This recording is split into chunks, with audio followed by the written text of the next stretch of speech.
49ers defeat the Jets 32-19 week 1, Monday Night Football. There was a lot that could have been done better, but it was a convincing win. It's really all you could have asked for in this one. A bit of a slow start. Then the 49ers really dominated the game because they had the ball. They won the time of possession, and it wasn't close. They kept the ball away from Aaron Rodgers, and the star of the game, quite simply, was Jordan Mason. And the 49ers won in the trenches.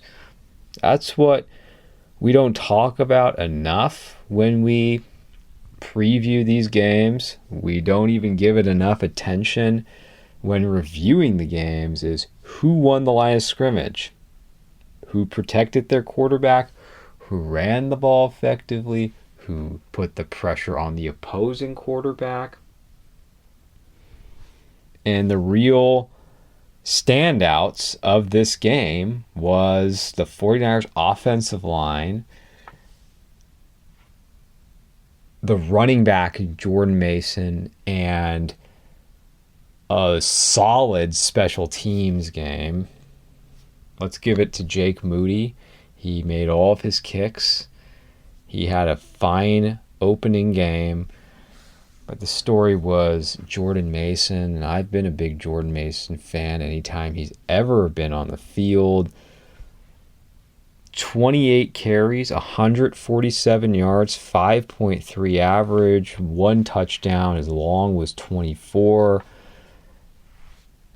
I said more Mason. I want Mo Mason. We got as much Mason as ever, and we didn't even miss Christian McCaffrey. And I like the fact that the 49ers went out there and trusted that Mason could get it done. And he obviously put work in during the offseason to become a more complete running back and to earn Kyle Shanahan's trust. And Deebo Samuel was used as the number 2 running back. Brock Purdy, he was solid. Not a great game. He was 19 of 29, 231 yards, no touchdowns. Perhaps the most important thing there, especially in week 1, is no interceptions, no turnovers, no costly mistakes. I mean, you have to give him a break because Trent Williams didn't come back until about a week ago to practice. So he didn't have Trent Williams, and then almost the same situation with Brandon Ayuk not being there for the off-season, preseason, training camp, practice, and the rest of it. So you'll see a better 49ers team going forward. And let's just say this as well. No injuries. No injuries in this game. That was great. They won the time possession. They won in the ground game. They won in the trenches. They avoided the turnovers. Give Kyle Shanahan credit. It was a well-coached game. It was a good defensive game. Not flashy, not a game that you're going to remember for defense. But who are some of the standout players on defense for the 49ers? Well, I want to start with Fred Warner. He had the forced fumble, and that's a big part of his game, as I've said before. It was a big part of Patrick Willis's game. It's a big part of Fred Warner's game, is the fumble that he forced on Breece Hall. That was a big play in the game. You know, if I have a complaint about the 49ers quickly that I'll get out of the way, is they had to settle for too many field goals. I feel they could have put 50 points in this one, and The Jets got a late 6 too. It wasn't as close as the score would even indicate, but this was just a good all-around game. I want to get back to the defense. Besides Fred Warner, Nick Bosa didn't register any sacks, but he looked very much like Nick Bosa, which was good. Leonard Floyd, he had a sack. And although it's not going to show up in the box score so much, Malik Collins, his presence in the middle mattered. And the secondary, good game. Good game from the secondary.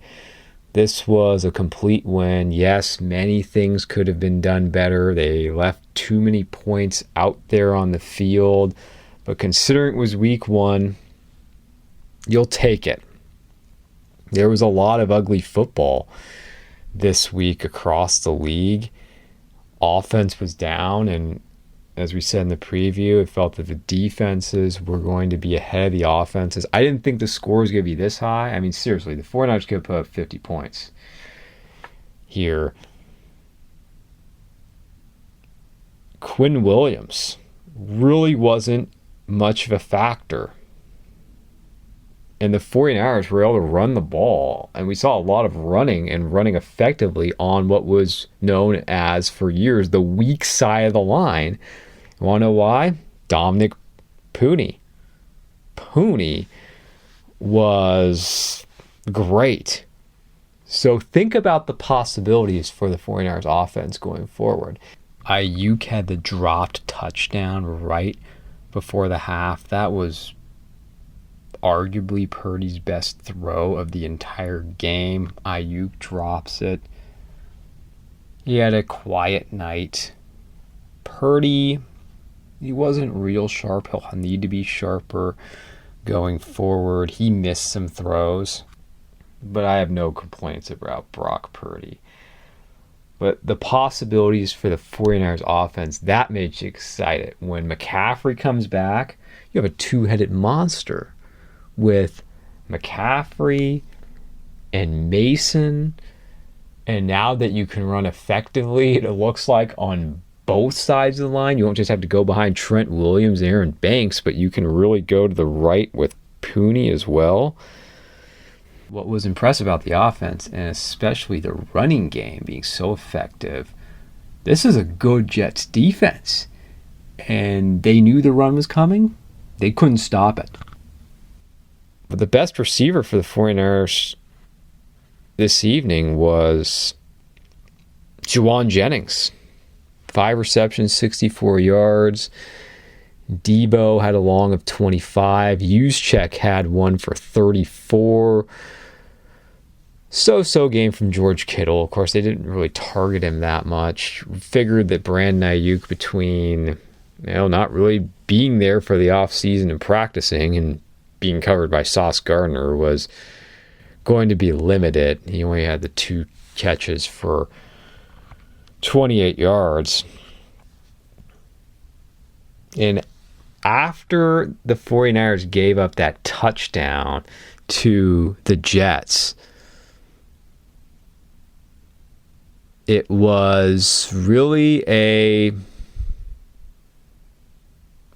turning point for them.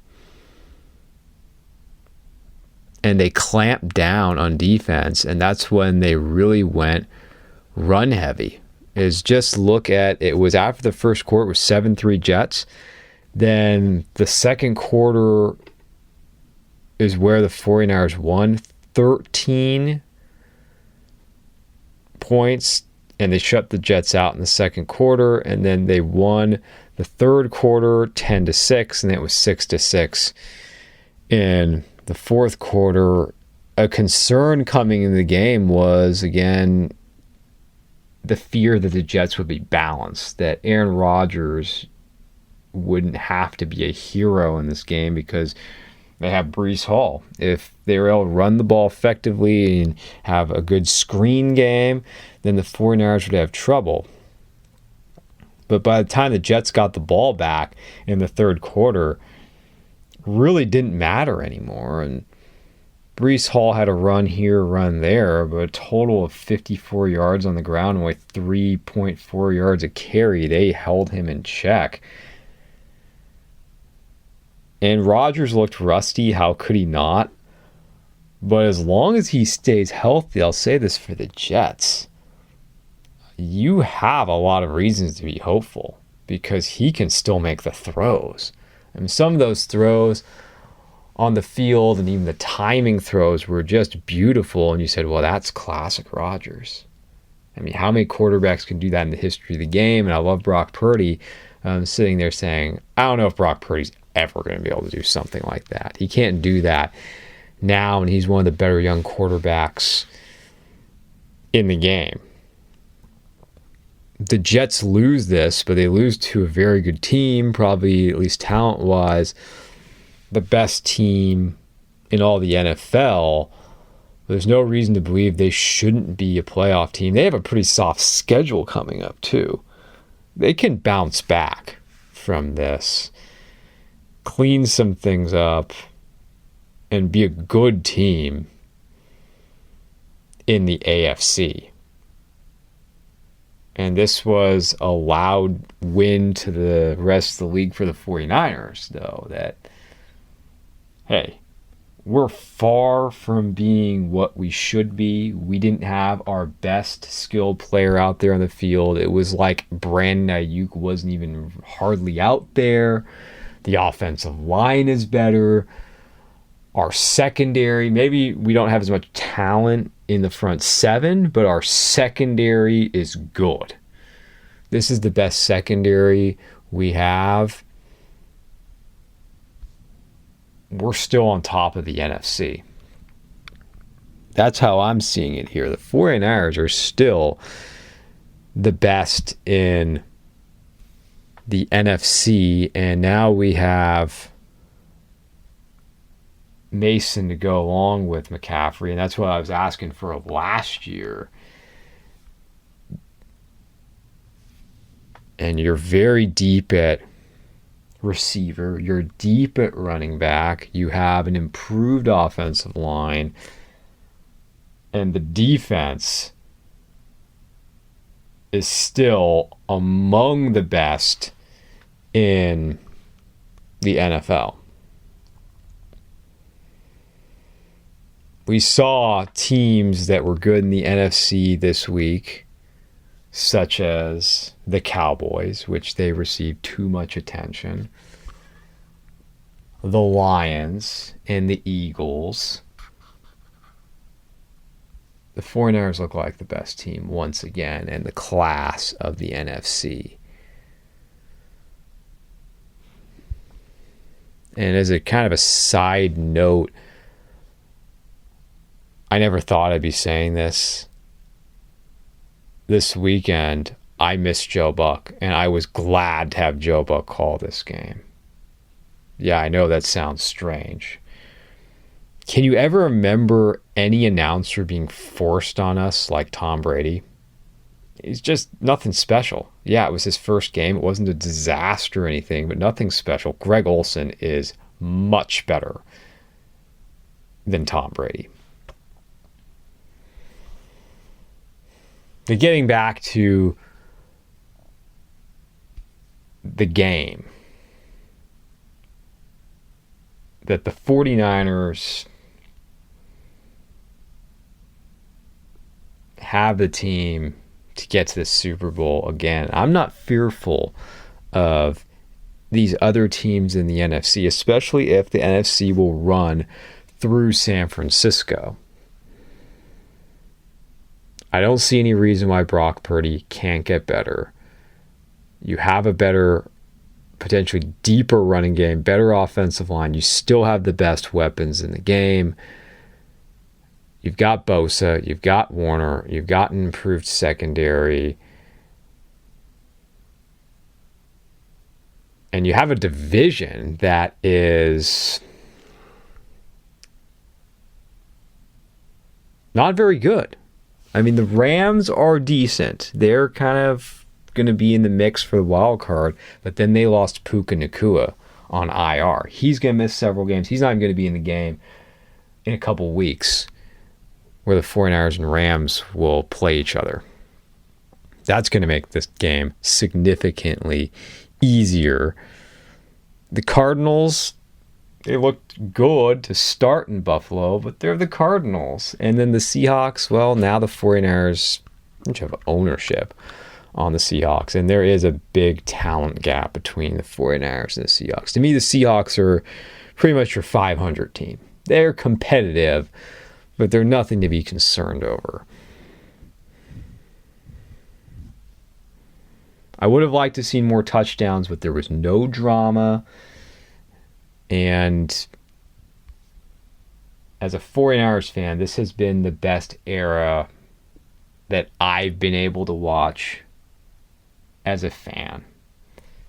And although we haven't got the Super Bowl, you have to appreciate the dominance and the consistency under Kyle Shanahan. I was not there for the Super Bowl years. I started watching immediately after the final Super Bowl in '94. Got to see the end of Seifert, the Mariucci years, the Harbaugh years. What we have now was good. We just got to get that Super Bowl at the end, and I'm torn how to feel about Kyle Shanahan, like many 49er fans. He's a very good coach, but the question remains, is he good enough to win it all? But this was a well-coached game. He had his team prepared,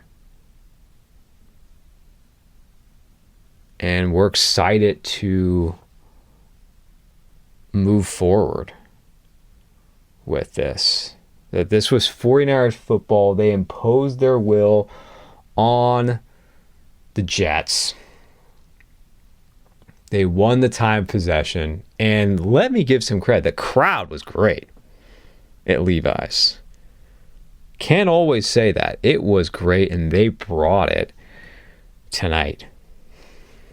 And one thing I have to say about the NFL schedule is many fans probably will disagree with me here that they enjoy all the primetime games and the Thursday and the Friday and the Sunday night and the Monday night. For me, though, I mean, I do like the primetime games, but it's become too much. That when you look at the Sunday slate, it's very underwhelming now. And the Sunday schedule, the Sunday slate has been devalued. I look up and I say, wow, what are the good games on Sunday? Oh, I'm looking at a Steelers-Falcons game in Atlanta. Is that supposed to be a good game to launch off the season? No. Who was missing from Sunday football? The Chiefs, the Ravens, the Eagles, the Packers, the 49ers, and the Jets. You had 3 out of the 4 teams that reached the conference championship that didn't make it. You had the 2 teams that were in the Super Bowl, and obviously the Super Bowl champions were not playing Sunday. Sure, that's tradition. You had only one New York team, even though the New York teams get too much attention. You had them not playing on Sunday. Wow, no Chiefs, no 49ers, no Packers, no Eagles. That's a lot. That is a lot. But the highlights from the week, the Chiefs holding on to win against the Ravens. Ravens left too many points on the field. Same old story. They had opportunities. They didn't get the Chiefs when they should have. The little mistakes get magnified in a game like that. Know how you feel.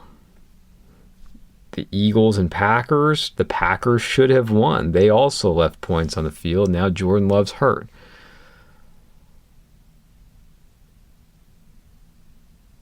The Cowboys and the Browns.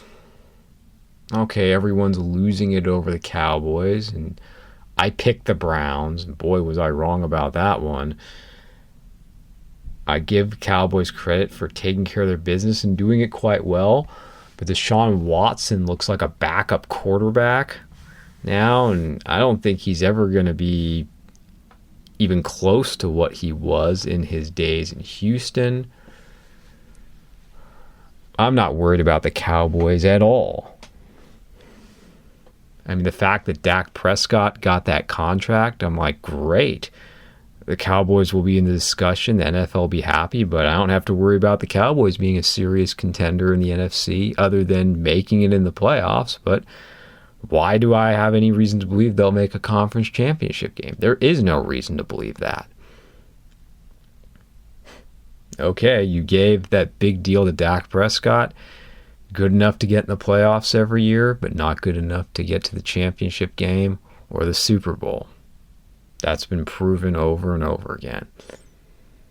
Lions and Rams. Lions look better, but they still too have Jared Goff. I'm not going to be all that concerned when Jared Goff's your quarterback. You could, I think, unlike the Cowboys, you could reach the Super Bowl, but you won't win. You will not win a Super Bowl with Jared Goff. Over in the AFC, besides the Chiefs and the Ravens, the Jets will be interesting. The Texans won, but they didn't exactly blow out the Colts. But now they're going to be on Sunday night against the Bears. And wow, Caleb Williams, that was a real exciting opening game in Chicago. But I suppose if you're a Bears fan, you'll take it. And if they played that bad and they still won, maybe that's a sign that things will be better in Chicago. The one that surprised me was the Bengals losing as they did to the Patriots. Well, maybe the Patriots aren't as bad as we thought, but the Bengals, they get off to another slow start. I mean, winning the division is important to them, and if they could somehow get the Chiefs to go to Cincinnati, I just don't know. I'm a big Joe Burrow fan. He's just one of the best pure quarterbacks and passers of the football you're going to see. But they're going to have to be better. And one of these things, though, you have to say about week one is you can't overreact too much. Of course, you go on all the networks, you see all the analysts and everything else going on, and everyone is overreacting. Everybody is losing their minds over 1 week. Now, there's strange things that happen in week one, and some teams are ahead of others in week one. You have upsets in week one. I mean, just take 2 years ago. The 49ers lost in Chicago to a Justin Fields team. And speaking of the Steelers, no, I don't believe in the Steelers and the Falcons. Whew. You made that investment in Kirk Cousins. And he looked really shaky out there. And man, they made the Steelers defense look like the Steel Curtain defense out there. Pathetic. The Seahawks beat the Broncos, and do they ever have to go back to their current uniforms? Could they please just continue to wear the throwback uniforms? Those were beautiful out there. Actually, the whole stadium looked beautiful. Seahawks do win. And staying in the NFC West, I talked about the Lions, the Rams. The Rams are interesting. And they should be a wild card team. The Vikings beat the Giants. Oh, man, that was embarrassing. The Giants bring out all their all-time greats for their 100-year celebration, and they play like that. Wow. Buccaneers with a big win against the Commanders. Okay. Saints with a huge win against the Panthers, who are one of the worst teams in the league.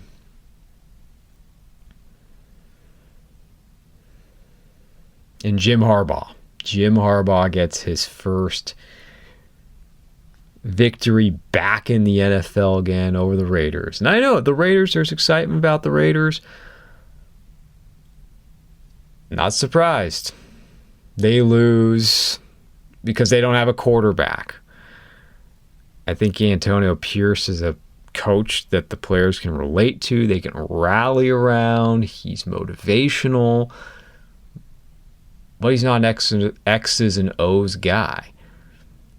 And at the end of the day, you don't have a quarterback. You have Gardner Minshew. What do you want me to say? The Bills beat, I know I'm going out of order here, the Bills beat the Cardinals, and it was an all-out effort by Josh Allen, but if he's going to have to do that all year with a stripped-down roster and an injury and just injured team, he won't be able to keep that up. And I think he's a great player, but his division is one that now has Aaron Rodgers in it, and the Dolphins are good. Dolphins beat the Jaguars in the AFC matchup of the Florida teams. So you think, as we wrap this up, I know you could just go on all day talking about the games, but who are the teams that matter? I mean, who really are the playoff caliber teams that we know from the off season and all of our projections? And my opinion's really not going to change it too much about anyone in week one. But I'd say in the East, I mean the AFC, of course, Chiefs, Ravens. I would think the Bengals would be a wild card team. Texans. I'm not sure what to expect from the Jaguars. I think at least two teams, there could be three teams that come out of the East. That's possible. And from what I see from the Jets, why couldn't they, why shouldn't they get into the playoffs? Dolphins and Bills, that could certainly happen. I don't see more than one team coming out of the AFC West. And I don't really see another team coming out of the South.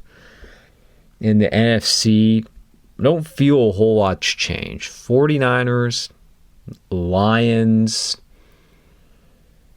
Eagles, and Cowboys should be in. Buccaneers are probably the best team in the South. I don't trust the Saints. They're so up and down and inconsistent.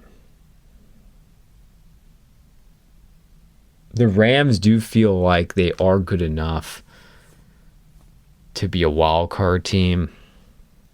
But the Packers, just depends on how long Jordan Love's going to be out.